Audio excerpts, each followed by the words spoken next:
Welcome to Rawsome Parents, the podcast where parenting gets real, raw, and awesome. Parenting is messy, magical, and transformational. So whether you're navigating new parenthood, single parenting, co-parenting, or rediscovering yourself after the kids have moved out, you are not alone. Here we share raw truths, heartfelt stories, and playful conversations with parents and experts, because suffering is optional, and together we can lead with love, heal what holds us back, and create lives full of fun and integrity for ourselves and our kids. So grab a coffee, hit subscribe, and join us on this wild ride. Let's get raw and awesome. Hello and welcome back to another episode of the Rawsome Parents podcast with me, Shaun Tucker. And I'm welcomed today by Nerida Mills, whose mission is to empower people with the handbook of life they were never given. With it, they are empowered to optimize the experience of being human as the gift that it is and transform their experience to allow for life to be their medicine for the soul it was designed as. She's a mum of 3 children to herself and 3 that she chose. So she has 6 kids. She's used what she teaches to go from poverty to prosperity, chronic illness to vitality and strength. Most importantly, she's had the pleasure of knowing and sharing all of herself along the way. So Nerida, welcome to the show. Thank Great you. to have you here. So good to be here. Wow.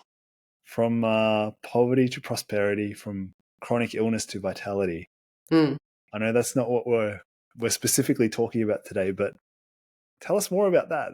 That's really interesting. Yeah. So I'll start with the first, I guess. So through my, I grew up in a relatively middle-class family. So, I didn't want for much as a kid, but as an adult, I found myself really constantly in this cycle of poverty. It was like I couldn't get ahead. Every time we would start to get ahead, something would happen and we would lose everything and go back to the beginning, And that cycle really continued through particularly my relationship with my kid's dad. And then not long after we separated, he left and I was left with $40,000 worth of debt on a single parent pension with a 1-year-old and a 9 and a 7-year-old. And what that looked like for me was church food boxes, my family buying us food, me struggling to pay our bills. So I was getting help through like the salvos. They would give us vouchers for clothes for the kids. I was getting some support with paying electricity bills, water bills, stuff like that. And I spent 12 months pulling myself out of that hole. And it was really interesting because through that experience, one of the things that I was very dedicated to thereafter was I would never, ever find myself back there again. And I became committed to finding a way to break that cycle. And that led me on a path of really understanding my own value and self-worth and how interlinked they are to your capacity to hold finances, along with really my own masculine energy as well, because one of the things that I was missing in amongst all of that was the structure to be able to have organization in such a way that ensured my finances could flow freely. So there was 2 pieces to it. One was upgrading my masculine energy and really being able to hold a higher level for myself. And the other was upgrading my feminine energy and being willing to receive. So both of those were very important. Yeah, wow. All the whilst, I guess you were looking after these kids that were 100% dependent on, their life's 100% dependent on you. That's not an easy task. It was a challenging time in my life, definitely. So it was a very, partly because, and, we're talking a little bit about this earlier in regards to my health, and I'll kind of link them in a second. But for me, the the journey with the money was, I just felt like such a failure, not to be able to provide food for my own kids. The relationship had broken down, so I felt like a failure there. There was so many layers of my own disappointment that I had to work through, and you know, lost expectation, missed opportunity, all that sort of stuff. But the beautiful thing is, I think once you've had that experience, it really does enable you to recognize the opportunity in the growth pathway through it. And so, like initially I didn't know how to budget, not with so many dependencies, and I could budget if I was just by myself, no kids, no worries, but once I had kind of all of that, plus debt, plus whatever. So that was one of the first challenges that I met. And one of the things that I recognized from that is literally, like, it forced me to take a bigger view on what was actually going on in my life, because I had to stop looking at pay cycle and I had to look at annual cycle in order to actually get ahead. So, it started kind of, the seeds started dropping in regards to the fact that the path was the path for a reason.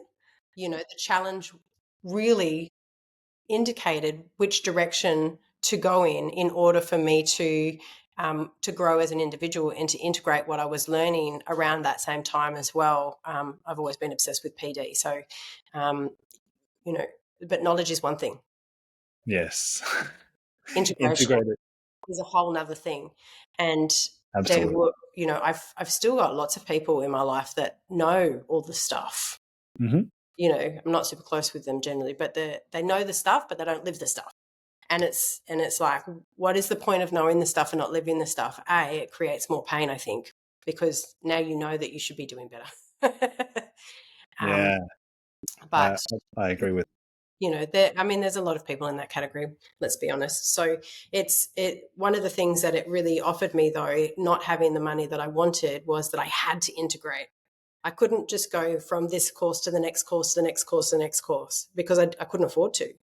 And so what I was doing is I looked around in my environment, and because at the time I was living in a very low socioeconomic area. Literally had cops were called to my neighbour's house every second day. There was drugs being made down the street. There was a murderer down, like, it was a horrible place. And Right place, yeah. if I when I looked around at that local environment, the thing that was in common with everybody that was there generationally was that nobody was doing their nobody was doing their own work. Nobody was looking at themselves.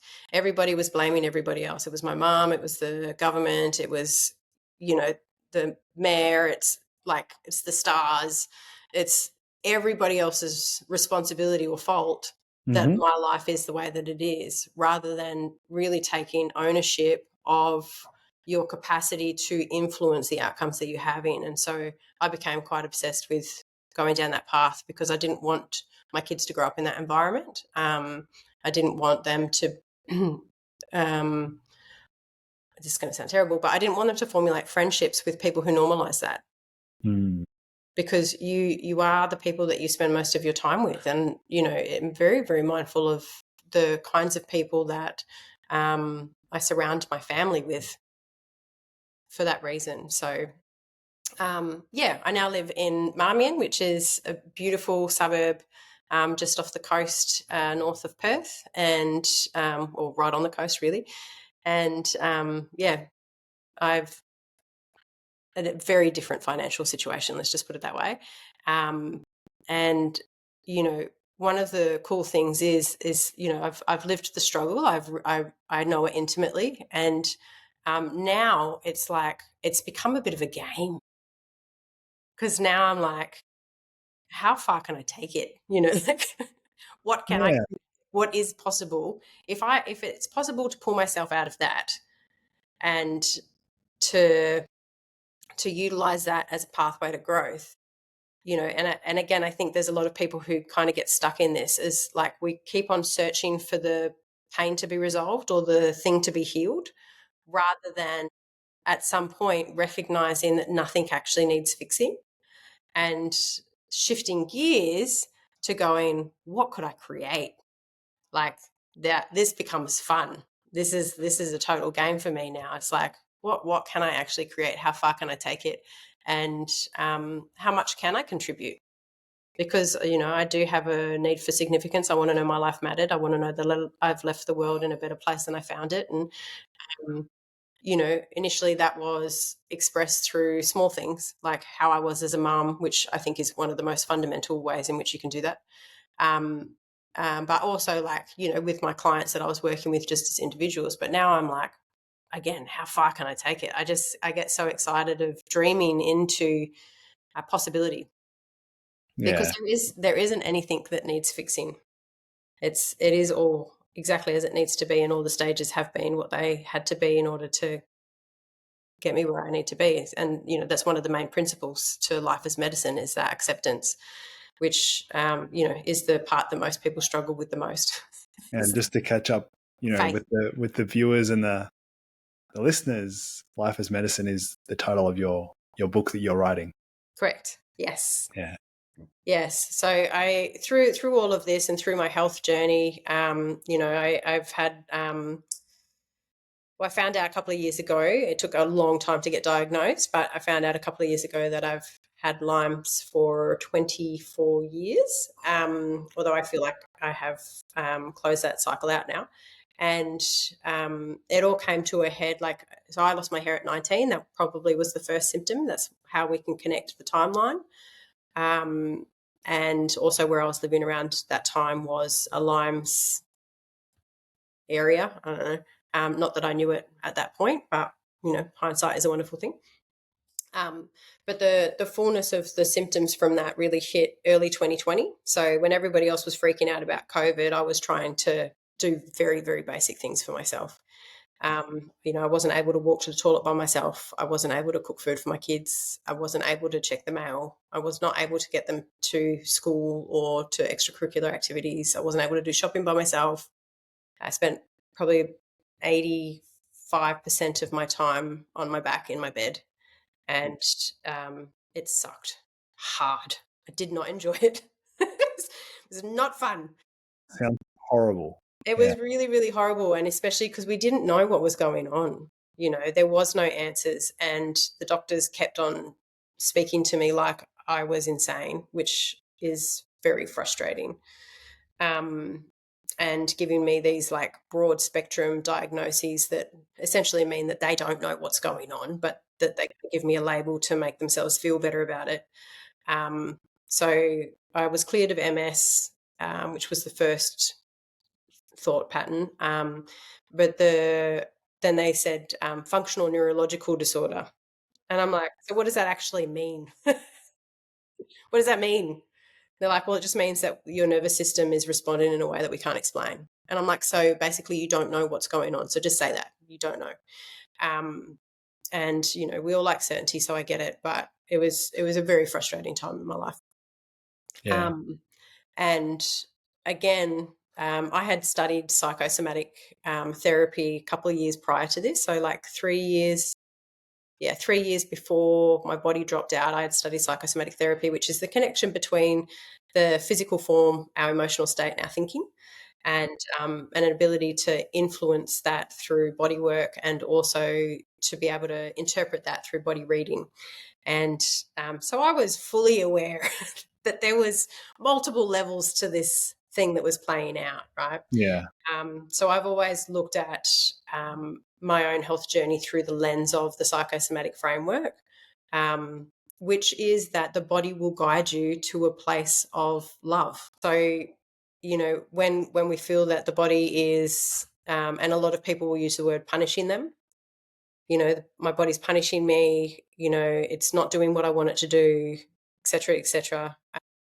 But it's not. It's actually loving you, and it's trying desperately to get you to look at something that you have been refusing to see. So for me, that was really around the roles in which I played in my life and the strategy that sat behind that. So the roles in which I played in my life were all really focused on me being of service to everybody else. And, one could kind of go down the path of very close to being a martyr in that. Like I would put my own neck on the chopping board to ensure that other people had ease, and tell myself a wonderful story around how it was my responsibility because I was strong enough to handle the challenge that they weren't, which is so arrogant, really.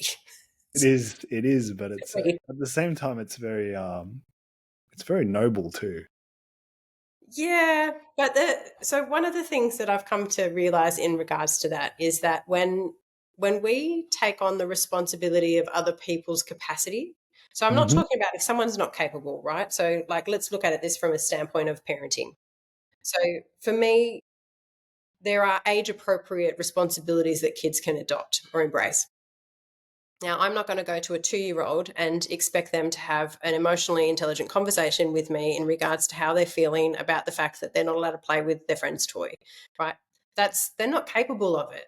So it's an unrealistic expectation, and so I need to, as a parent, um, take responsibility for helping them to understand empathy in that moment, right? However, as a teenager,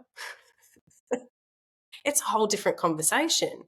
And so, in at that point, it really is about handing back responsibility. They want all this freedom as teenagers, and rightly so, because they have the capacity for it. However, do they have the capacity to hold the responsibility that comes with it? And that's the conversation, right?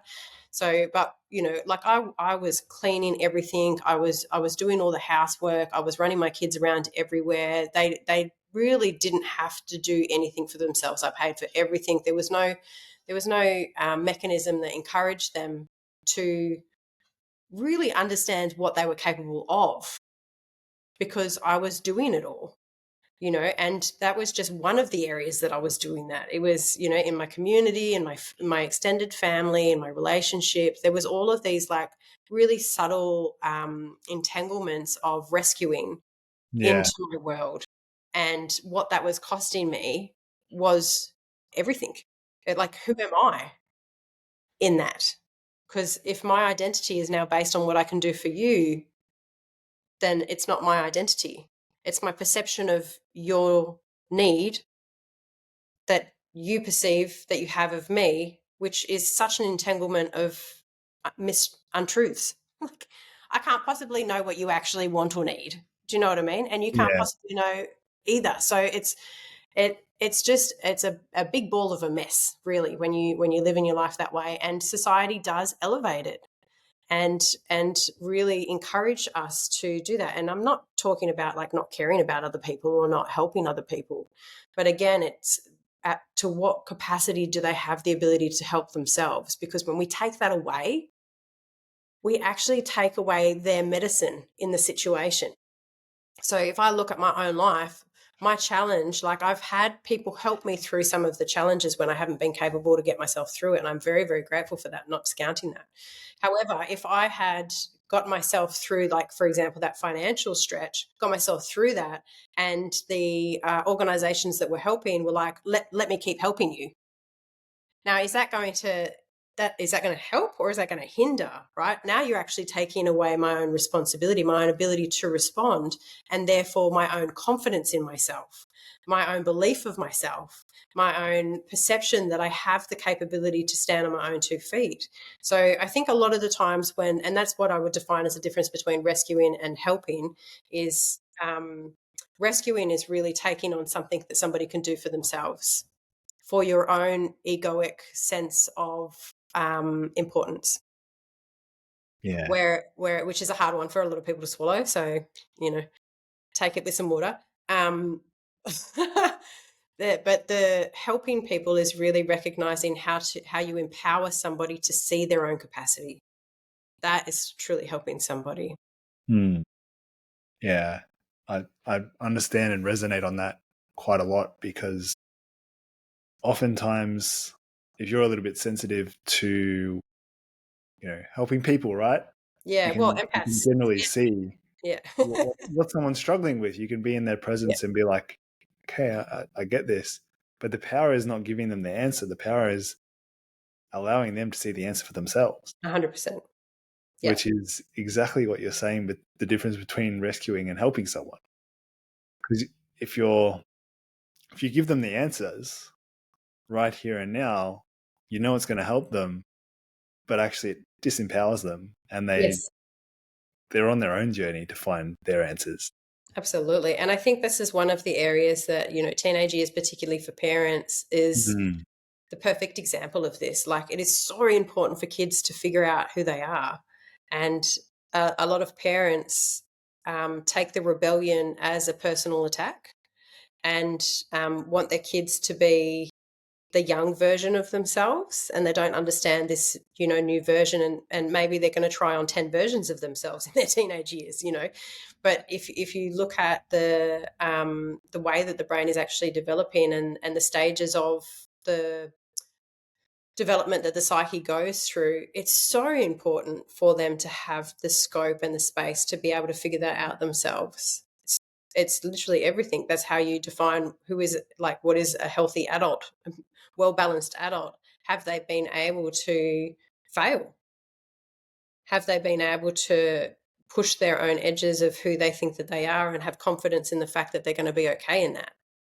Like, all of these things give us tools to be the adults that have resilience with the world, because the world can be challenging, or Yeah.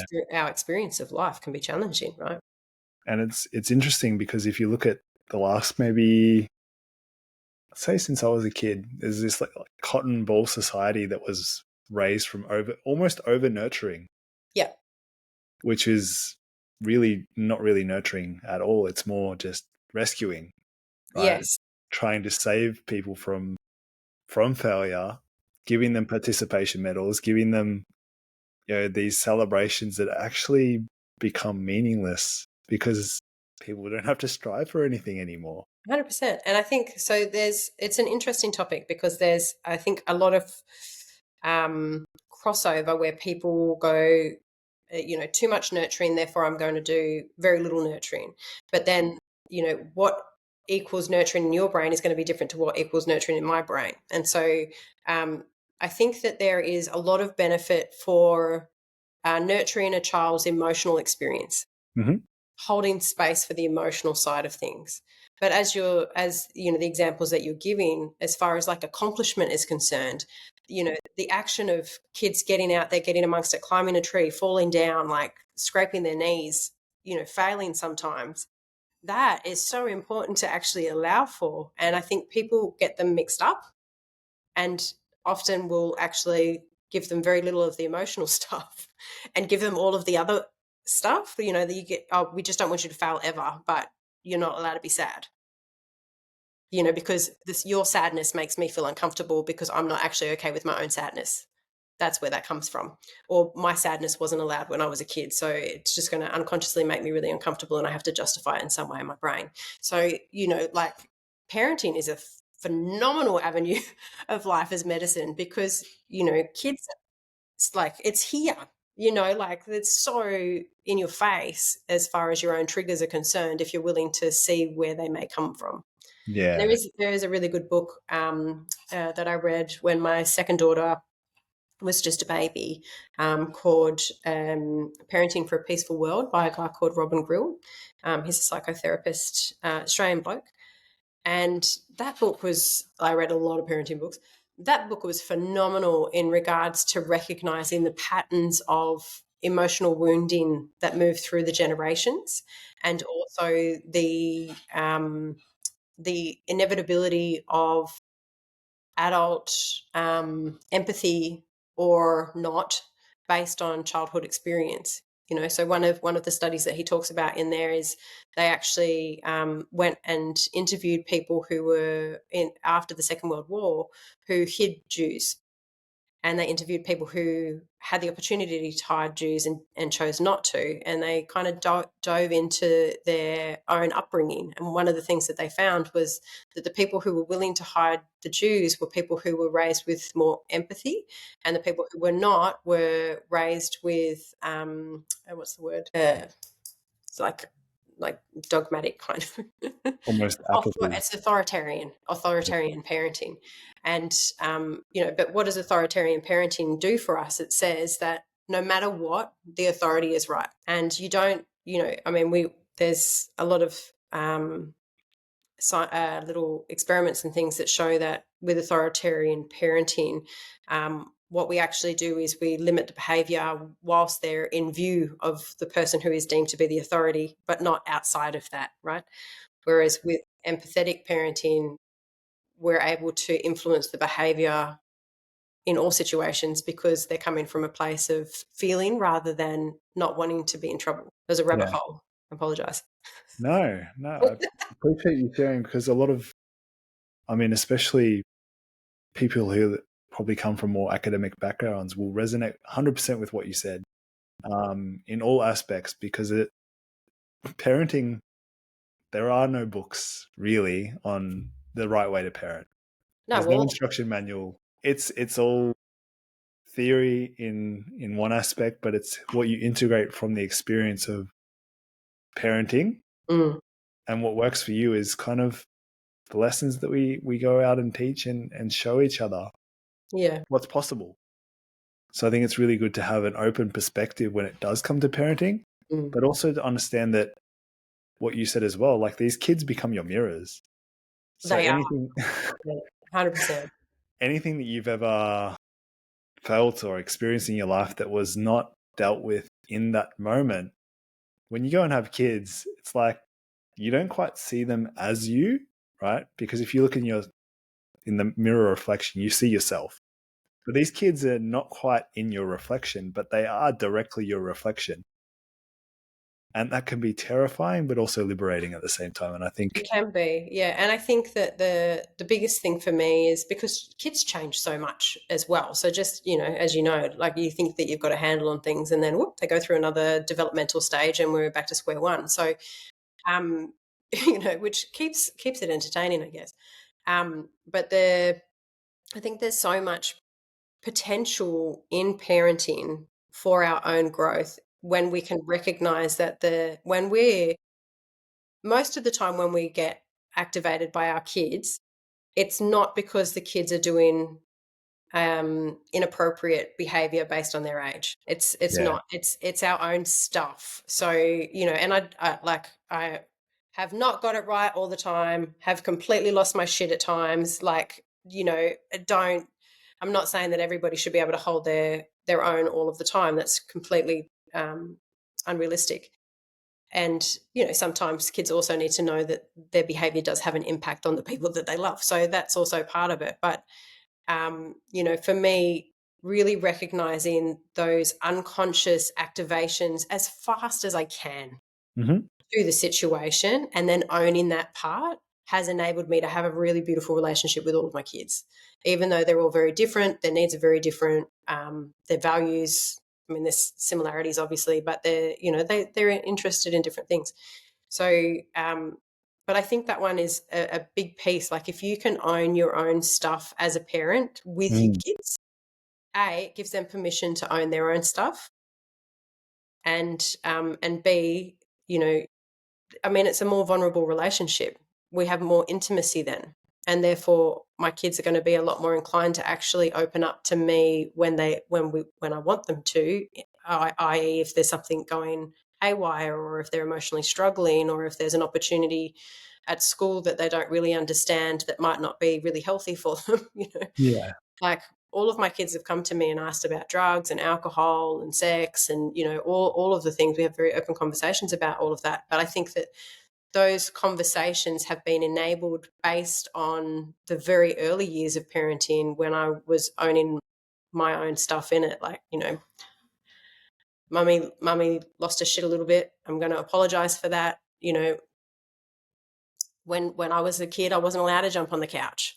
And so the fact that you jumped on the couch, it made me really uncomfortable and made me nervous because I felt like you were going to get in trouble like I got in trouble. And then I was the person who then became that authority figure that made you feel that way. And I just really want to acknowledge that, ultimately, if we're honest, I don't care if you jump on the couch. You want to jump on the couch together? Let's go jump on the couch. Do you know what I mean? Yeah. Because Yeah. it doesn't, little things like that doesn't define whether or not you have a good human at the end of the day. Yeah. And I think the reaction leads to the response, right? Because, yeah, we become activated or triggered. A lot of people that use the word trigger, but I love the way that you've reframed that as activated, because it excites the nervous system, It does, yeah. right? And it So, draws your awareness. Right? Yeah, My pinpoint awareness it is now exactly squarely there. on this thing. And, that's for me one of the indicator. I call it signposts. It's a signpost from life to say, hey, look at this part of yourself that's being reflected right now. There's an opportunity here to heal, to mature, to upgrade, to grow, to evolve, to expand, whatever it is. But look here, you know. And of course, most people go, I don't want to look at that. Look at what? What are you talking about? Yeah. And myself included. Sometimes it takes me a minute, but if we can get there as fast as possible to the activation, I think that we move through our own growth and come back into a state of authentic expression efficiently, like just as fast as possible. Do you know what I mean? Like at the end of the day, Yeah. It's funny because it takes a lot of patience, right? In those with yourself. moments. Yeah. To just bring yourself to that level of awareness of, I'm not being attacked. I'm okay. We're safe. We can respond now. Absolutely. Well, it's funny because as a parent, I have had to reparent myself the whole way through, and I think that is one of the biggest opportunities. You said that, your children are your mirror and we see ourselves as our children. I see in my children when I get activated by them, I look at it from the standpoint of they are my inner child, my inner girl or my inner little boy, and they are that young version of my masculine feminine energy. And whatever they're representing to me is a point of pain that has not been resolved. And so, through that, I can give to them in a way that, or show up for them in a way that perhaps I felt was lacking. Although you do need to be mindful of the swing in that, because sometimes we can just do a pendulum swing and go the opposite and create pain as well. So Yep. just try and find the balance point. Um, and B, then I'm able to reparent myself through it and love my own inner self through the reflection of my kids as well. And the more that I can be at peace with myself, the better parent I am. I know that, like, without a shadow of doubt. Yeah, it's very, very true. And I feel like we could literally talk for hours and hours on I these know. topics alone. So I just want to remind, yeah, not even remind, just thank you for sharing your wisdom, Nerida. It's an absolute pleasure. We are coming to the end of the show, and there's a question that I would love to ask that I Please. don't always ask everyone on the show, but sometimes I lean in on this question, and that's, knowing what you know now, go back to the very moment this life came out of you, and now you're a mum. Mm. What's the little bit of wisdom or words you could say to yourself looking back now? I would say don't be so hard on yourself, because when my eldest, was born, I made a pact with myself. And are you okay if I swear? Go Yep. for it. Don't fuck her up. That was it. That was my pact with myself. Do not fuck up this child. It's unnecessary. We don't need to do it. And of course, inevitably, life happens. And there were situations that, I listened to other people's advice, or, I wasn't certain of myself. I was only just 22 when my eldest was born. And I had literally not held a baby before she was born. And I had no idea what I was doing. And so there was a lot of uncertainty. And then, of course, everybody else has an opinion. And so I took other people's opinion and then beat myself up senseless for it for years and years and years. And I think that one of the things that I've come to know now is that you can't not fuck up your child. But what we want to do is do it in your own beautiful, unique way, because that's what they came to you for. Yeah. Because the voids that a child experiences in their childhood create the values that are important to them as an adult. And the only way that you can really guarantee, like, I believe we have soul contracts as one of the delusions that I choose. And, so if I have a soul contract with my children that they're going to come in and I'm going to be their parent, then my number one job is to be myself in that. Yep. And that includes the good, the bad, the ugly, the snot dripping out my nose, like all of it. And So that's what I've come to really recognize. And that's one of the things that I hope that my kids take on into their own parenting experience. I think, evolution is a beautiful thing. So ideally they get it even more aligned to who they want to be as a parent than what I did. And I hope that they're a bit more gentle with themselves from an earlier start, because I think that being hard on yourself doesn't actually help your parenting, it hinders it. Yeah, I couldn't agree more. So thank you for sharing that beautiful piece of lived experience and wisdom.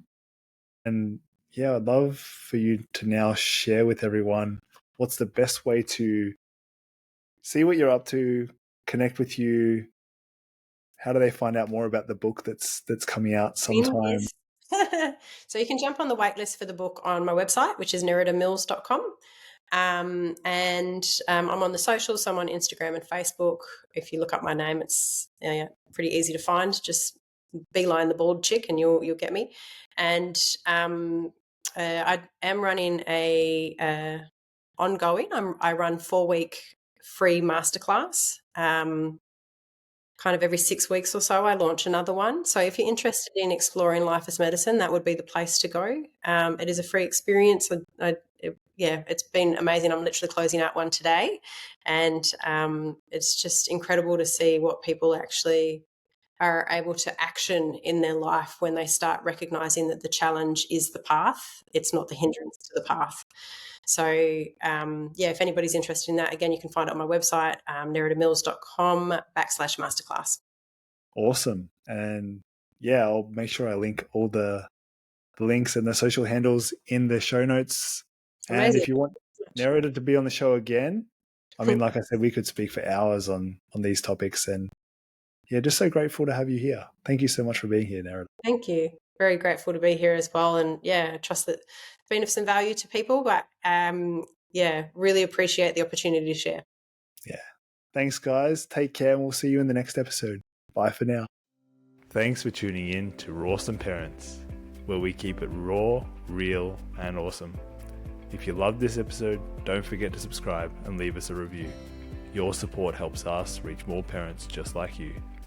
And hey, remember, parenting is a wild ride, but you're never in it alone. If you need more support or just want to connect, find me on social media, LinkedIn, Facebook and Instagram at the Shaun Tucker. Until next time, stay raw, stay awesome, and keep leading with love. See you soon.